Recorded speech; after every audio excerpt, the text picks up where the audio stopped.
अस्सलाम वालेकुम to all of you. Dear students, last video में हमने फार्मूला के बारे में पढ़ा था। आज इस वीडियो में हम आयंस के बारे में पढ़ेंगे। इससे पहले टॉपिक है जिसमें बेसिक डेफिनेशंस जैसे फार्मूला मैथ्स, मॉड्यूलर मैथ्स के बारे में एक टॉपिक पढ़ा हुआ है, वो अभी हम बाद में पढ़ेंगे। इसलिए उससे रिलेटेड फार्मूला मैथ्स से रिलेटेड एक टॉपिक था मोर कॉन्सेप्ट, उसे हम फुल डिटेल में पढ़ेंगे। तो जब वो लेक्चर स्टार्ट होगा तो ये सारी चीज़ें उधर दोबारा से पढ़ानी पड़ती हैं, तो इसलिए मैंने इसे भी छोड़ा है। आयंस के बारे में पढ़ते हैं। तो सबसे पहले स्टूडेंट्स इस आयंस का जो नेम है उसके बारे में जानते हैं। आयंस का नेम कहाँ से पढ़ा? तो ये बड़ी इंटरेस्टिंग सी चीज़ है। जो आयन वर्ड है उसका मतलब है आवारा फिरने वाला, आवारा घूमने वाला। तो अब आयन को इस तरह का नाम क्यों दिया गया?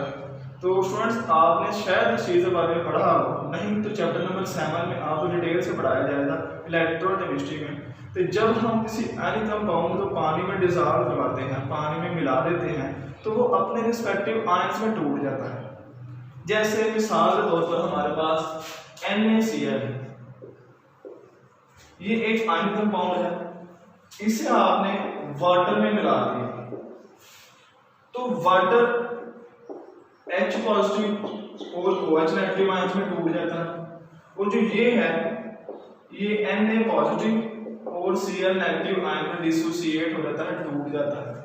तो इस प्रोसेस के जरिए से हम ये बोलते हैं कि ये जो कंपाउंड है उसे पानी में मिलाने पर वो अपने रिस्पेक्टिव आयंस में टूट गया है।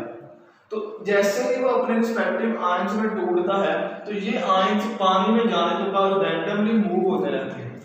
तो इस रैंडम मूवमेंट की वजह से, यानी जो चार्ज स्पीशीज हमारे पास आई हैं, इन चार्ज स्पीशीज के रैंडम मूवमेंट की वजह से उसका नाम आयन पड़ा।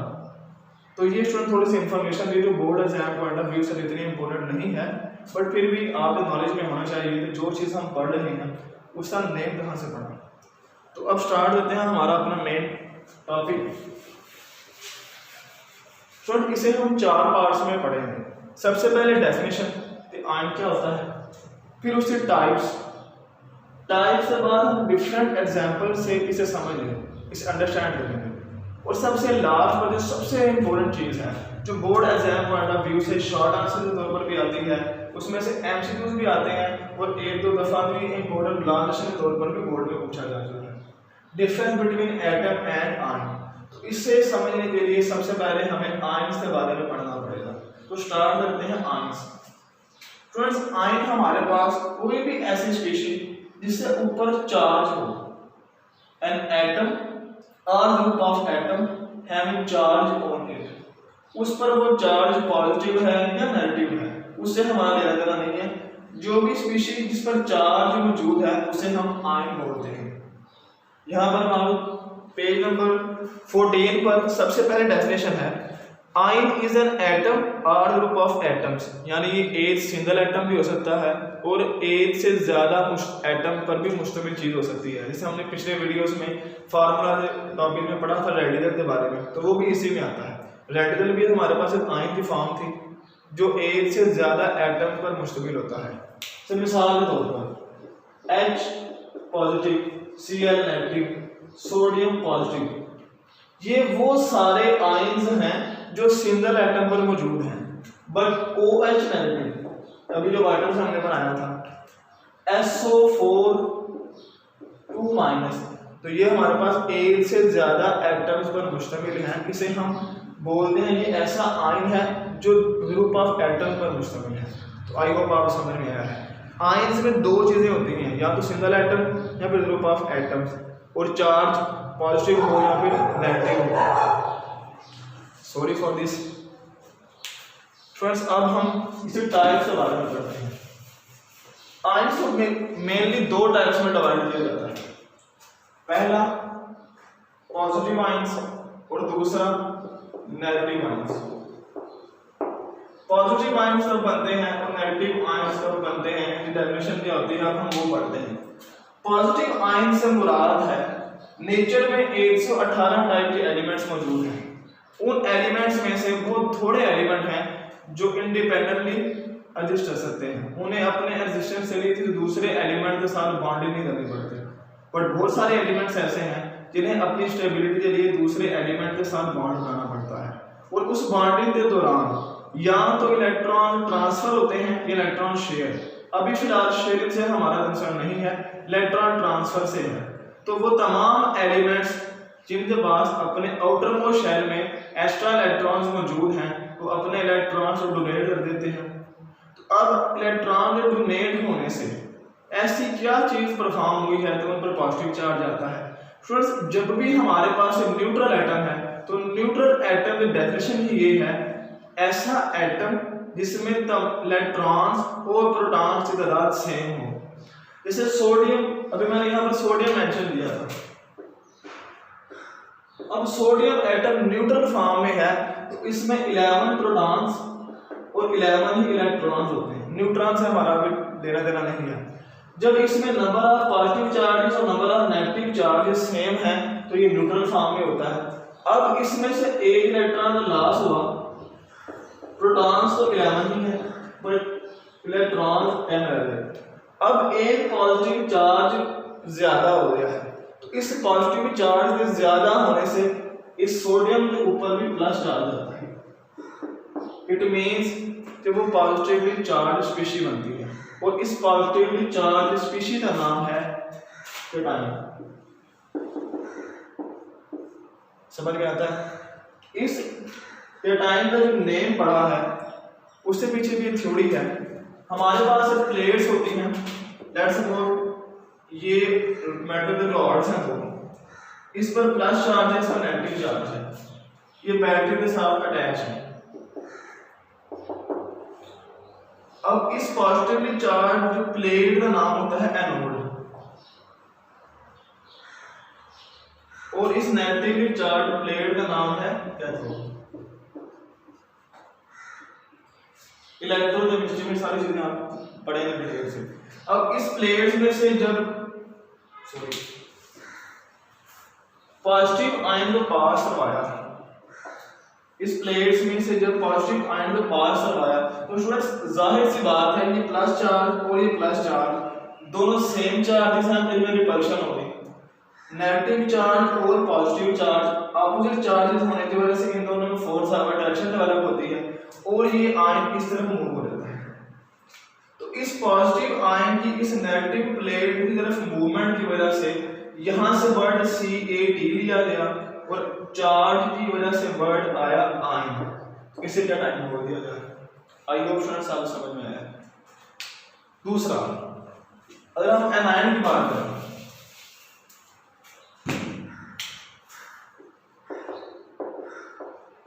अब नेचर में बहुत सारे एलिमेंट्स ऐसे भी मौजूद हैं जिन्हें अपने एग्जिस्टेंस के लिए इलेक्ट्रॉन का लॉस नहीं, इलेक्ट्रॉन एक्सेप्ट करने पड़ते हैं।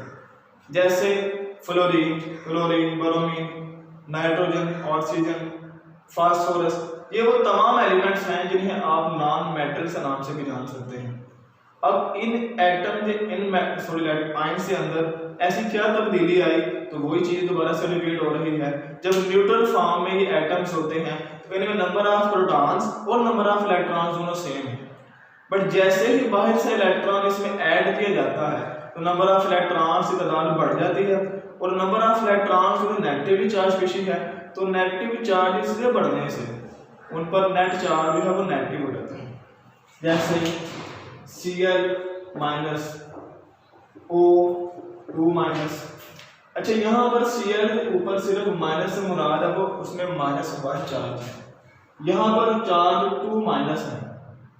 तो ये नंबर इसलिए वेरी हो रहा है कि ये नंबर ऑफ इलेक्ट्रॉन्स पर डिपेंड है।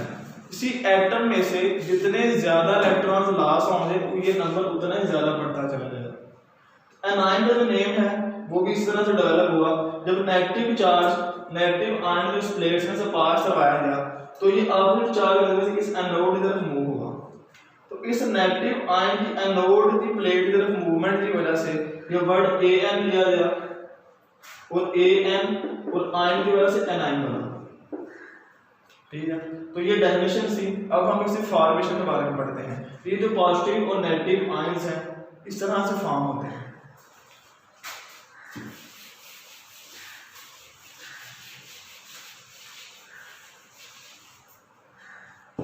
पॉजिटिव आयन का जो नेम है यहाँ पर बताया था, दैट आयंस, सॉरी ये तो विजिबल ही नहीं,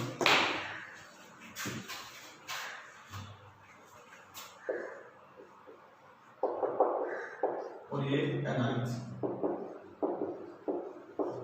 अच्छा, कैटायन फॉर्मेशन के लिए सबसे पहले हमें एटम के स्ट्रक्चर के बारे में थोड़ा सा जानना चाहिए।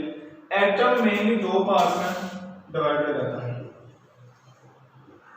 सेंट्रल पोर्शन जिस पे पॉजिटिव चार्ज होता है, और उस पॉजिटिव चार्ज के पीछे रीजन ये है कि एटम के सेंटर में सिर्फ प्रोटॉन्स और न्यूट्रॉन्स होते हैं।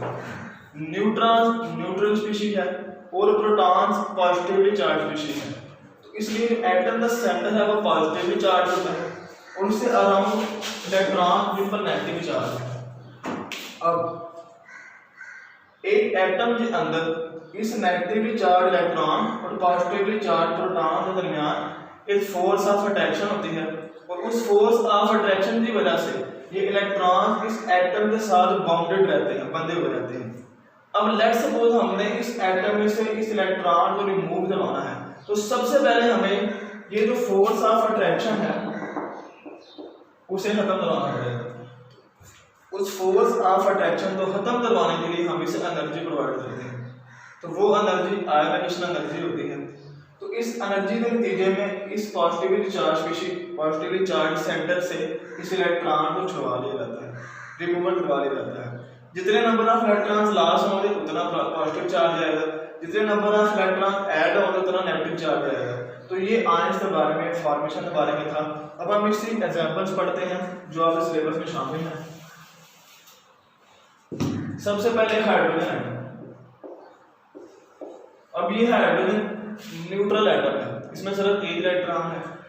After removal of one electron H positive plus electron. Sodium है Na पॉजिटिव प्लस इलेक्ट्रॉन, और इसके बाद Ca कैल्शियम,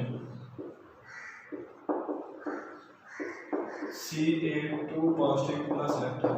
अब यहाँ पर सवाल ये पैदा होता है, सर हमें यहाँ पर पता है +1 चार्ज, ये भी +1 चार्ज, यहाँ पर 2 प्लस चार्ज है, तो हमें इस तरह से हर दफा पता चल जाए कि चार्ज +1 आना है या +2 आना है। तो यहाँ पर पहली बात तो 2 इलेक्ट्रॉन्स आए, तो 2 इलेक्ट्रॉन रिमूवल हो रहे हैं। हर एलिमेंट के आउटर मोस्ट शेल में कुछ नंबर ऑफ इलेक्ट्रॉन्स होते हैं जिन्हें हम वैलेंस इलेक्ट्रॉन बोलते हैं। तो इन वैलेंस इलेक्ट्रॉन्स पर डिपेंड कर रहा है, उसमें से +2 चार्ज आना है, +3 आना है, +1। जैसे एल्यूमिनियम पे +3 चार्ज आता है, उससे वैलेंस शेल में 3 इलेक्ट्रॉन जाए पड़े, और जब आप इलेक्ट्रॉन रिमूव करवा रहे हैं तो वो इलेक्ट्रॉन इस साइड में आएंगे, जब इलेक्ट्रॉन ऐड होते हैं तो वो लेफ्ट साइड पर आएंगे।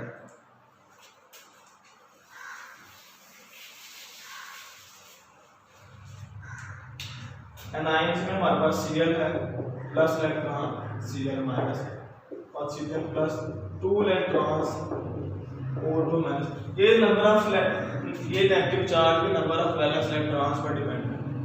अच्छा, यहाँ पर चीज हमारे पास है रेगुलर का नाम इससे हमने सुना होगा। सम टाइम जो आयंस है वो सिर्फ एक एटम पर मुश्तमिल होता है, और सम टाइम एक से ज्यादा एटम पर भी मुश्तमिल होता है, जिसे हम रेगुलर के नाम से भी जानते हैं। उसके बारे में हम पढ़ेंगे। ये difference between atom and ion बहुत अहम शॉर्ट क्वेश्चन भी है, बोर्ड लॉन्ग क्वेश्चन भी है, और इसमें से मल्टीपल क्वेश्चन एमसीक्यूज भी आते हैं। अब हम ये पढ़ते हैं।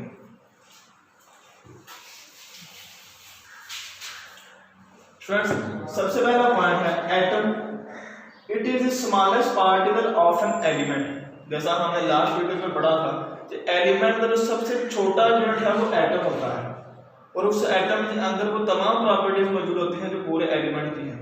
बट आयन किसी एलिमेंट का हिस्सा नहीं होता, ये हमारे पास कंपाउंड का हिस्सा होता है। हमने पढ़ा था कि प्योर सब्सटेंस 2 टाइप से होते हैं, एलिमेंट्स या फिर कंपाउंड्स।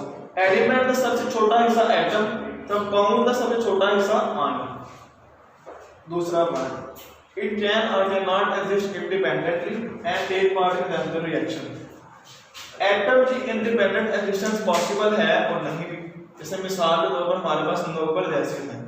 नोबल एसिड ऐसे एलिमेंट्स हैं जिनका वैलेंस शेल कंप्लीट होता है, उन्हें अपने एग्जिस्टेंस के लिए बॉन्डिंग नहीं करनी पड़ती, और वो एटम की फॉर्म में भी स्टेबल रहते हैं। अब एटम की फॉर्म में स्टेबल रहने से मुराद क्या है? जिस एलिमेंट के पास number of valence electrons full fit हैं तो वो किसी दूसरे एटम के साथ अटैच होकर मॉलिक्यूल नहीं बनाता, और ना ही वो इलेक्ट्रॉन्स को ट्रांसफर करता है और आयंस बनाता है।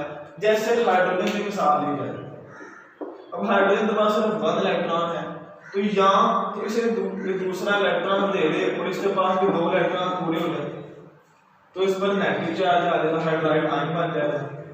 जैसे आमतौर पर सोडियम हाइड्राइड होता है, इस पर बाकी तरह से नेगेटिव चार्ज। या फिर हाइड्रोजन और Cl, इन दोनों में इलेक्ट्रॉन शेयर हो जाए और वो जो बॉन्ड है वो ट्रांसफर नहीं, शेयर ऑफ इलेक्ट्रॉन से चीजें में बने। अब इन दोनों सूरत में इसे अपने एग्जिस्टेंस के लिए बॉन्डिंग करनी पड़ती है, वो इंडिपेंडेंटली एग्जिस्ट नहीं कर सकता। बट जो आयन है वो दूसरा जैसे helium, neon, argon, krypton, xenon, proton, वो सारे एटम्स इंडिपेंडेंटली रह सकते हैं, वो बॉन्डिंग के बजाय भी रह सकते हैं। बट ये वो सारे एलिमेंट्स हैं जो बॉन्डिंग के बजाय नहीं रह सकते। It cannot exist independently and is always surrounded by oppositely charged ions. Atom हमेशा न्यूट्रल फॉर्म में होता है, बट आयंस हमेशा न्यूट्रल फॉर्म में नहीं, वो पॉजिटिव या नेगेटिव चार्ज स्पीशीज हैं। तो चार्ज स्पीशीज इंडिपेंडेंटली नहीं रह सकती, जैसे पॉजिटिवली चार्ज स्पीशीज है उसे सराउंडिंग में जो नेगेटिव चार्ज है वो सराउंड करेंगे। जैसे NaCl में यहाँ पर मैंने मेंशन किया था, ऑपोजिटली चार्ज स्पीशीज आयंस जो है इधर अट्रैक्ट करते हैं, सराउंड कर देते हैं। लास्ट पे इट इज इलेक्ट्रिकली न्यूट्रल, हमने भी पढ़ा था न्यूट्रल एटम में number of electrons number of protons same होते हैं, इसलिए हमेशा ये न्यूट्रल फॉर्म में होता है। ये कभी भी न्यूट्रल फॉर्म में नहीं हो सकता, इस पर चार्ज जरूर होता है, और इस चार्ज की वजह से ही इसका नाम आयंस पड़ा। स्टूडेंट्स ये सारा आज हमने पढ़ा था। सबसे पहले आयंस का डेफिनेशन, फिर 2 टाइप्स, फिर उससे पॉसिबल एग्जांपल्स, फॉर्मेशन और लास्ट में हमने ये डिफरेंस। इससे रिलेटेड कोई डाउट आपके माइंड में हो आप जरूर पूछिएगा। अल्लाह हाफ़िज़।